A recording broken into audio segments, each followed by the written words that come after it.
चीन ने सिर्फ आसमान को नहीं छुआ बल्कि जमीन का सीना भी चीर डाला है। शंघाई के करीब एक पुरानी कान थी जहां से पत्थर निकाले जाते थे और वो जगह एक बहुत बड़े गड्ढे की शक्ल इख्तियार कर चुकी थी।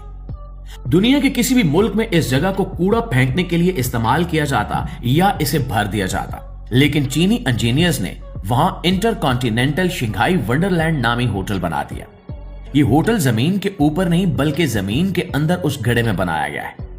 इसकी सिर्फ 2 मंजिलें जमीन से ऊपर हैं, बाकी 16 मंजिलें जमीन के अंदर गहराई में हैं। यहां तक कि इसकी आखिरी 2 मंजिलें पानी के अंदर डूबी हुई हैं, जहां आप अपने कमरे में बैठकर मछलियों को तैरता हुआ देख सकते हैं। यह प्रोजेक्ट इतना मुश्किल था कि इसे मुकम्मल होने में 10 साल से ज्यादा का अरसा लगा, क्योंकि इतनी गहराई में तामीरात करना और फिर जलजले और बारिश के पानी से महफूज रखना एक नामुमकिन काम लगता था। लेकिन चीन ने यह कर दिखाया।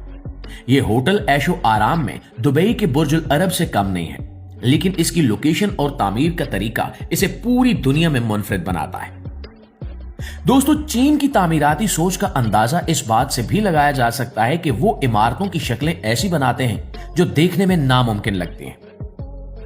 बीजिंग में मौजूद सीसीटीवी का हेडक्वार्टर इसकी बेहतरीन मिसाल है। आमतौर पर इमारतें सीधी ऊपर जाती हैं, लेकिन यह इमारत एक लूप की शक्ल में है। ये 2 अलग अलग टावर्स थे जो टेढ़े होकर ऊपर जाकर आपस में मिल गए और हवा में मुअल्लक एक बहुत बड़ा हिस्सा बना दिया। इसे देखकर लगता है कि यह गिर जाएगा, क्योंकि कश्य शकल के असूलों के मुताबिक इसे खड़ा नहीं रहना चाहिए। मकामी लोग इसे मजाक में बड़ी पेंट भी कहते हैं, लेकिन इंजीनियरिंग की जुबान में यह एक शाहकार है। इस इमारत को जलजला प्रूफ बनाने के लिए इसके अजीबोगरीब डिजाइन को सहारा देने के लिए जो टेक्नोलॉजी इस्तेमाल की गई वो दुनिया में अपनी नौइयत की पहली कोशिश थी। दुबई में अजीबोगरीब डिजाइन की इमारतें हैं, जैसे कि म्यूजियम ऑफ द फ्यूचर, लेकिन सीसीटीवी हेडक्वार्टर का स्ट्रक्चर इतना पेचीदा है कि इसे बनाना किसी जुए से कम नहीं था, जो कि चीन ने जीत लिया। इसी तरह चोंगचिंग शहर में एक और ऐसा मंसूबा है जिसने दुनिया को हैरत में डाल दिया है। इसे रॉफेल सिटी कहा जाता है। बज़ाहिर ये 6 ऊंची इमारतें हैं, लेकिन इनके ऊपर एक बहुत बड़ी कश्तीनुमा इमारत लेटी हुई है। इसे सीधी फलक बोस इमारत या हॉरिजॉन्टल स्काईस्क्रैपर कहा जाता है। ये 250 मीटर की बुलंदी पर हवा में मुअल्लक एक पुल है जो 4 इमारतों को आपस में जोड़ता है। इसके अंदर बागीचे, स्विमिंग पूल और रेस्टोरेंट्स मौजूद हैं। अगर आप इसके शीशे के फर्श पर चलें तो आपको नीचे सैकड़ों मीटर गहरी खाई नजर आएगी।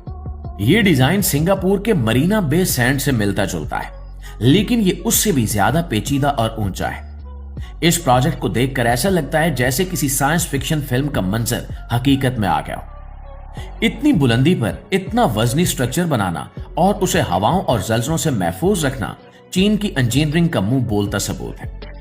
दुबई के पास फ्रेम है जो एक जबरदस्त स्ट्रक्चर है, लेकिन रॉफेल सिटी का हुजम और इसका इस्तेमाल इसे बहुत ज्यादा भारी और मुतासिर कुन बनाता है।